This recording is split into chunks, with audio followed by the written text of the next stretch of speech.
Olá, boa noite. A transparência é um princípio da comunicação pública e a ouvidoria compete estabelecer o canal de diálogo com o cidadão, ampliando o conhecimento das rotinas de produção, dos programas e das notícias. Temos perseguido esse objetivo ao longo dos programas, mostrando os bastidores das produções e mediando a conversa entre os profissionais da EBC e o venerável público. A edição de hoje vai abrir uma das janelas mais importantes de qualquer emissora de TV, a bancada dos telejornais. O prestígio de um telejornal é construído pela competência e credibilidade de muitos profissionais, mas é levado ao público apenas por alguns. O Público na TV já está no ar e convida você a conhecer um pouco mais da bancada do Repórter Brasil.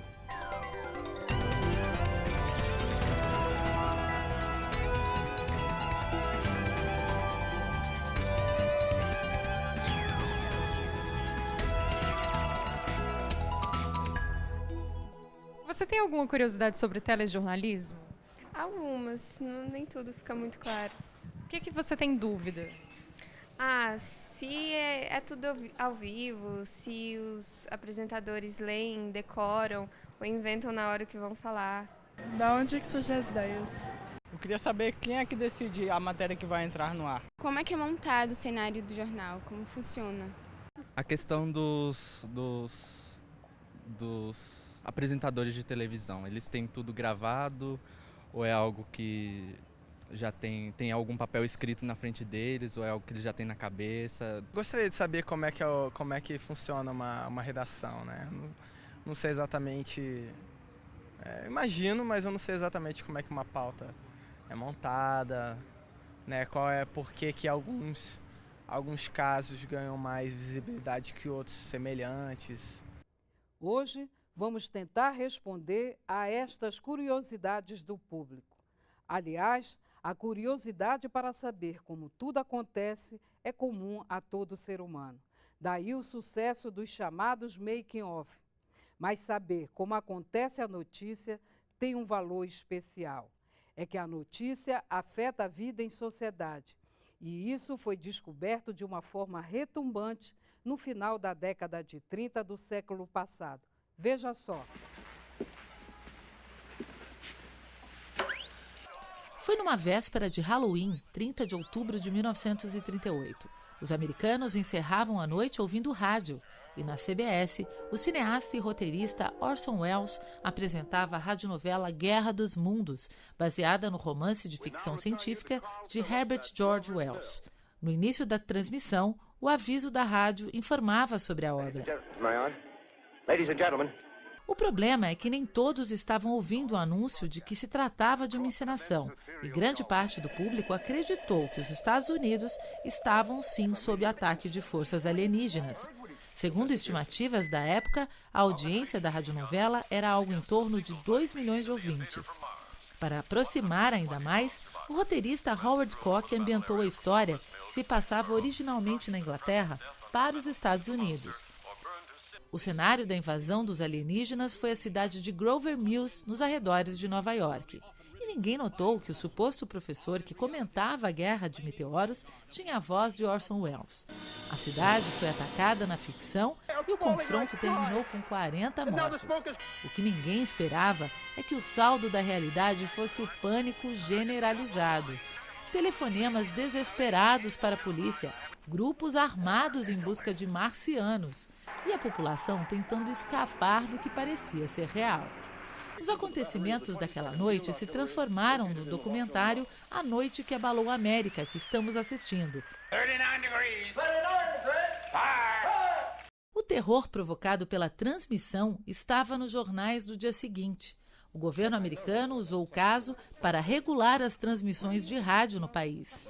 Wells e a CBS tiveram centenas de ações judiciais. E o assunto virou objeto do primeiro estudo acadêmico sobre histeria em massa e o poder da comunicação jornalística e da imprensa. Na novela, a invasão dos marcianos foi anunciada e acompanhada por repórter, numa fictícia transmissão jornalística. Fonte incontestável de credibilidade, o que a imprensa noticia é sempre verdade.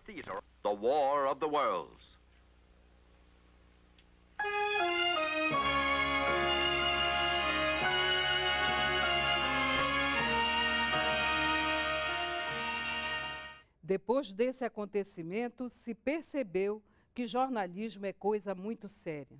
E é por isso que nós queremos que você saiba como são feitos os telejornais da TV Brasil. Veja na reportagem. A produção do Repórter Brasil começa cedo. A primeira reunião de pauta acontece às 11 horas. A equipe da TV Brasil discute os primeiros assuntos do dia. E com a pauta em mãos, o repórter sai para a rua e apura os fatos. Vamos lá, gente. Brasil. Então, o tipo de economia que esses simuladores dão pra gente, né? Na redação, o dia é agitado, o telefone não para. A todo momento, os repórteres que estão na rua mandam o material gravado para a redação. No meio da tarde, é feita outra reunião de pauta, com as notícias do Brasil e do mundo. Os editores, junto com o chefe de redação e o editor-chefe, decidem quais reportagens entram no jornal.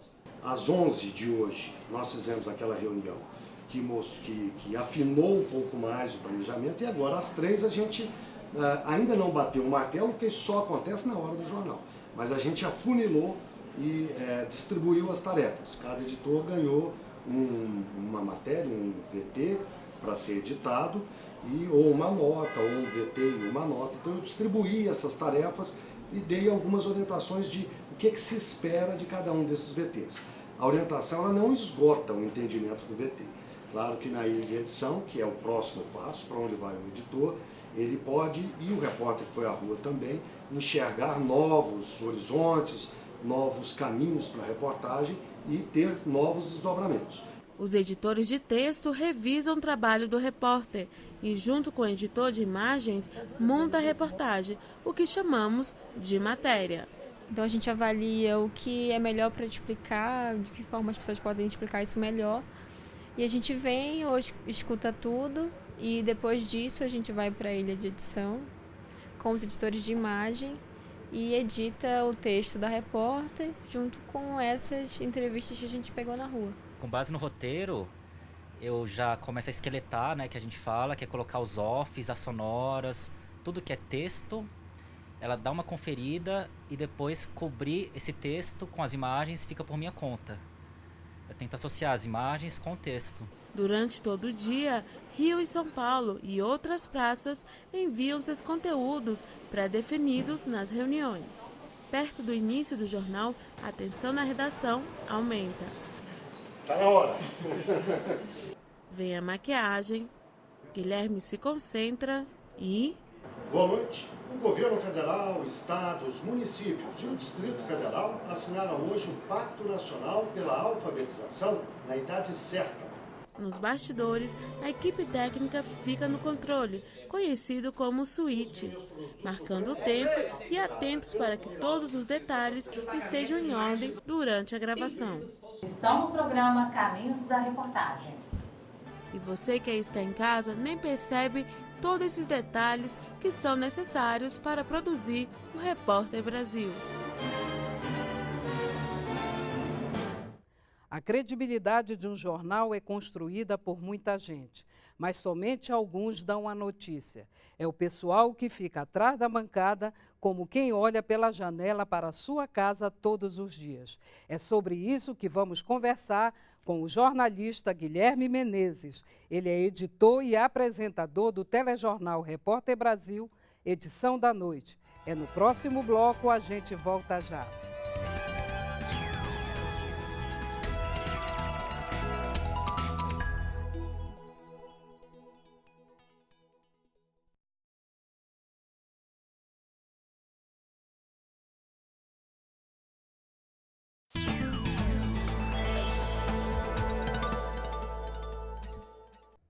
O nosso convidado da edição de hoje é o jornalista Guilherme Menezes. editor-chefe e apresentador do telejornal Repórter Brasil. Boa noite, Guilherme. Muito obrigada pela sua participação. Boa noite, é um prazer estar aqui. Guilherme, o telespectador está acostumado, conhece muito bem o Guilherme, apresentador. Quem é o Guilherme? Bem, eu sou jornalista há quase 30 anos, né? Comecei, aliás, em televisão antes de ser jornalista. Em 1970, eu era adolescente ainda, pré-adolescente, na verdade, e eu fiz um programa infantil numa emissora afiliada da TV Globo em Uberlândia, no Triângulo Mineiro, a cidade onde eu morava. E aí adorei essa história de luzes, de câmeras, essa coisa mágica de fato que é a televisão. Adorei trabalhar com isso. Eu participava de um grupo de teatro, me senti muita vontade nesse universo da televisão. Mas aquilo passou, eu me mudei para Belo Horizonte, fui para a universidade e enquanto eu fazia o curso de jornalismo, um dia eu bati na porta de uma emissora de televisão e falei, olha, eu tenho experiência em televisão e quero apresentar o jornal de vocês. Uma grande ousadia, né? Uma inconsequência, na verdade. Mas a pessoa que era o editor-chefe do jornal era uma pessoa muito sábia, era o presidente do Sindicato dos Jornalistas em Minas e disse, olha, nós já temos 2 telejornais locais e 2 apresentadores, mas a gente precisa aqui qualificar um pouco os nossos editores de imagem. Você não quer tentar ser editor de imagem enquanto você estuda? Eu falei, claro. E comecei a trabalhar como editor de imagens, que é a pessoa, para quem não sabe, que manipula a máquina que faz a edição, que faz a montagem da reportagem que depois vai ao ar. E adorei conhecer ainda mais de televisão, mas 2 anos depois eu tive uma chance aí sim de ser apresentador numa afiliada do SBT, lá em Belo Horizonte. E daí eu virei repórter, me mudei de emissora, fui para a TV Globo, participava dos telejornais de rede, daí fui para a TV Manchete, passei por Bandeirantes, Record, Isso TV tudo Cultura. Tem quanto tempo? Olha, que eu comecei a trabalhar como jornalista foi em 82. Então lá se vão 30 anos, na verdade. Em 82 como apresentador e como repórter em 85. Então tem quase 30 como jornalista de fato. E nisso eu passei por Belo Horizonte, Rio e Brasília, basicamente, e por meia dúzia de emissoras. Estou aqui na EBC, na TV Brasil, desde julho do ano passado. Ou seja, entramos juntos. Entramos juntos. E estou adorando essa experiência de trabalhar numa TV pública. Guilherme, me diz uma coisa, é difícil conciliar essas 2 funções, ser apresentador e editor-chefe do jornal, da Repórter Brasil? Olha, consome muita energia, né? Porque eu tenho uma jornada um pouco maior do que o de mero apresentador. Eu começo a trabalhar de manhã já no planejamento do jornal.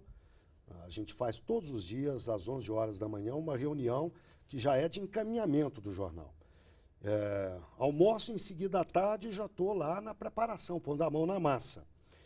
E quando é hora de apresentar o jornal, eu já gastei um bocado de energia. Então, quando eu entro no estúdio, muitas vezes eu tenho que dar uma respirada para poder me reenergizar e entrar com fôlego no jornal. Mas exige mais habilidade do que a de mera apresentação, a acumulação com o editor-chefe, as 2 coisas. Mas, na verdade, isso até facilita o trabalho em certa medida. Porque quando você se senta na bancada, se senta na cadeira, você tem um certo domínio do que está indo ao ar, um certo conhecimento do material, que não teria se fosse um mero apresentador. Se fosse só apresentador. Né? Então, eu diria que exige mais habilidade e conhecimento, mas, ao mesmo tempo, te dá mais respaldo, mais condições de enfrentar. No ato da apresentação. A apresentação com mais estofo, vamos dizer assim. É verdade. Agora, Guilherme, nós sabemos que essa função de editor-chefe, muitas das vezes, você, no ato de fazer a edição, tem que selecionar as matérias e, muitas vezes, descartar determinadas reportagens. Isso cria algum tipo de, sei lá, algum ruído, alguma complicação na relação com os demais repórteres? Olha, muita gente sabe receber crítica bem ou sabe absorver bem situações como essas. Outras mais, outras menos. Em geral, a gente consegue lidar com tranquilidade, porque quanto mais experiente é o pessoal, mais ele sabe que nem tudo que ele produz vai ao ar Nem tudo que eu mesmo escrevo ou planejo vai ao ar, mesmo sendo editor-chefe do jornal. Né? Então, como nós temos um corpo profissional, em grande parte experiente, as pessoas absorvem isso bem. Às vezes ficam chateadas. Né? Que Porque esperavam que o se seu material empenharam fosse. na produção daquilo, se envolveram, né? E então a pessoa espera que a coisa vá ao ar. Quando ela vê que o resultado foi descartado por uma conveniência do jornal, né, não coube dentro do jornal, ou naquele dia não era a notícia mais adequada, é um material que a gente chama de frio, por exemplo, pode ser guardado para o dia seguinte. Então, às vezes a pessoa se envolveu tanto que gostaria de ver aquilo no ar naquele dia, mas no fim das contas a gente administra isso tranquilamente. Consegue administrar bem. As pessoas absorvem. É tudo uma questão de jeito, né? De como se faz. É verdade. Nós vamos agora às curiosidades dos bastidores, que nós prometemos desvendar para o público. E a primeira pergunta é de Ana Rita Moreira. Vamos assistir. Da onde que surgem as ideias? De onde surgem as ideias? Bom, a nossa pauta, ela tem várias fontes, a gente bebe em várias fontes, né? Como em qualquer outra emissora, a gente tem um corpo de pessoas que estão ali especialmente para trabalhar a pauta. Mas não são eles apenas os responsáveis pela pauta. Todas as pessoas envolvidas, em tese, devem colaborar.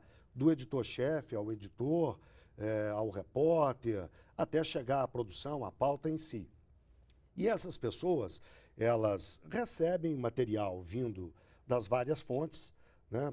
Das empresas, assessorias de comunicação de empresas, de governos, do judiciário, enfim. Essa é uma primeira fonte, uma fonte primária, né? A gente recebe as informações anunciando, olha, no dia tal, o Ministério tal lança o programa X e dá as informações preliminares. Com base naquela informação, por exemplo, a gente amplia o leque. Primeiro avalia, vale a pena? Esse programa tem um peso? Interessa ao nosso telespectador de uma forma geral? É uma notícia nacional?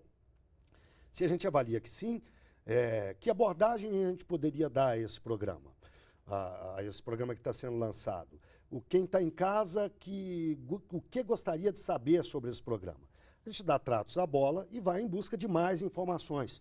Procura personagens, informações complementares, eventualmente dados do IBGE que possam ilustrar, né? E não são apenas fontes de governo.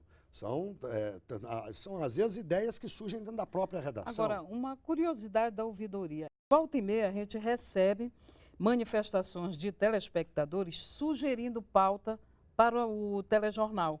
Vocês já usaram alguma dessas pautas nas edições que vocês... Quer dizer, todas essas edições que vão ao ar, vocês já tiveram alguma experiência? Já fizemos, sim. É uma coisa recente, a gente fez muito menos do que gostaria de fazer e temos o plano de trabalhar isso mais, de estimular mais o telespectador a contribuir e aproveitar mais as sugestões. Porque o olho do cidadão comum, de quem está em casa, não é o olho viciado nosso. Por mais experiência que a gente tenha, por mais disposição para enxergar as coisas, para ver o novo, a gente tem um olhar que é o ponto de vista de quem está do lado de cá. Então, às vezes a gente se surpreende com as sugestões que chegam e descobre que é importante dar ouvidos a quem está do lado de lá. E procurar... E também tem um dado que é interessante, são informações que ele gostaria de ver, então, né, no telejornal. Dele, né? E atender isso é fundamental, né? Porque quem não faz o que interessa a quem está assistindo está fadado ao fracasso, né? Não cumpre o seu papel. Vamos para um pequeno intervalo. A gente volta já.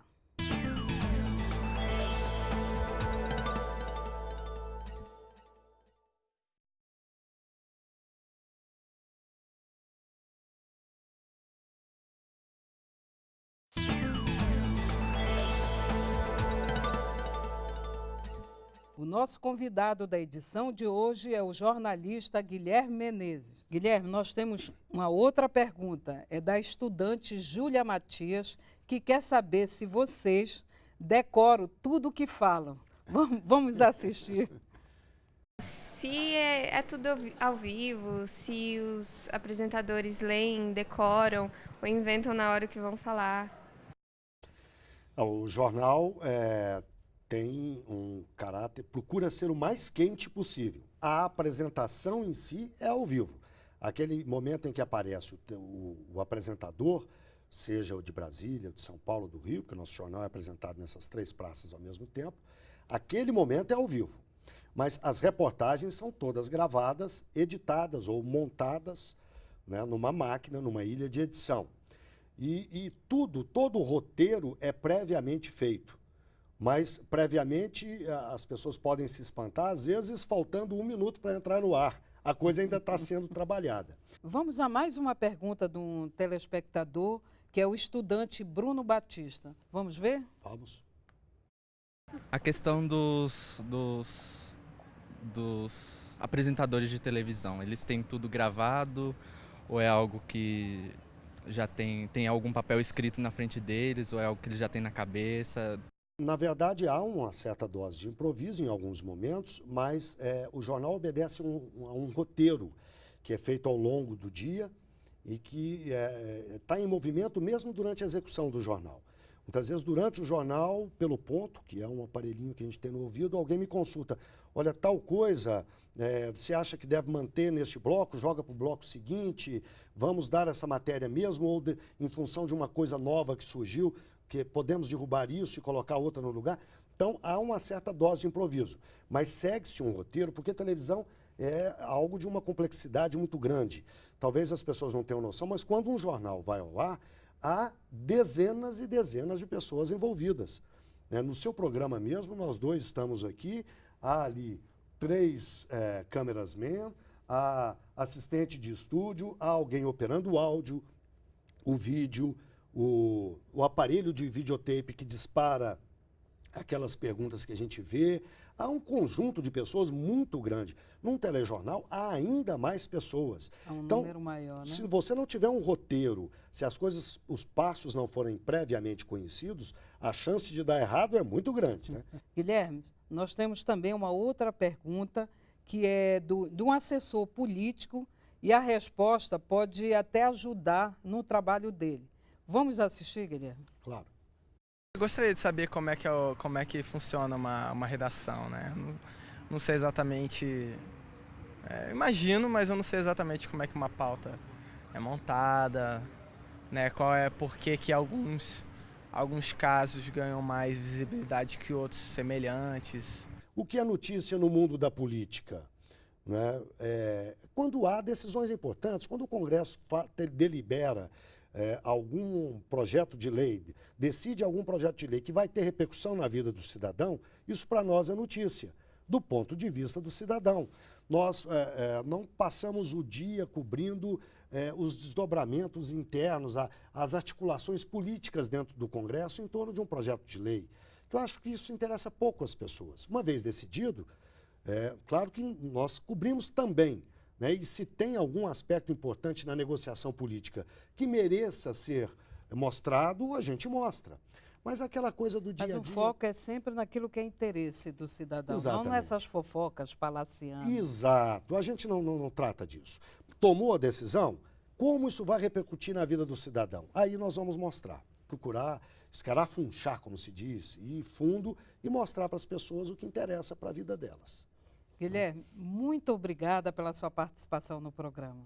Eu espero ter sido útil, eu que agradeço, foi um prazer. Entre os dias 5 e 11 de novembro, a Agência Brasil recebeu 7 manifestações, 6 reclamações e 1 sugestão. O Sistema Público de Rádios recebeu 17 manifestações, 1 comentário, 3 elogios, 9 pedidos de informação, 3 reclamações e 1 sugestão. A TV Brasil recebeu 80 manifestações, 2 comentários, 11 elogios, 33 pedidos de informação, 21 reclamações e 13 sugestões. A edição de hoje fica por aqui. Na próxima quinta-feira estaremos de volta e contamos com a sua audiência. Uma boa noite e até lá. Fale com a ouvidoria pelo e-mail ouvidoria@ebc.com.br.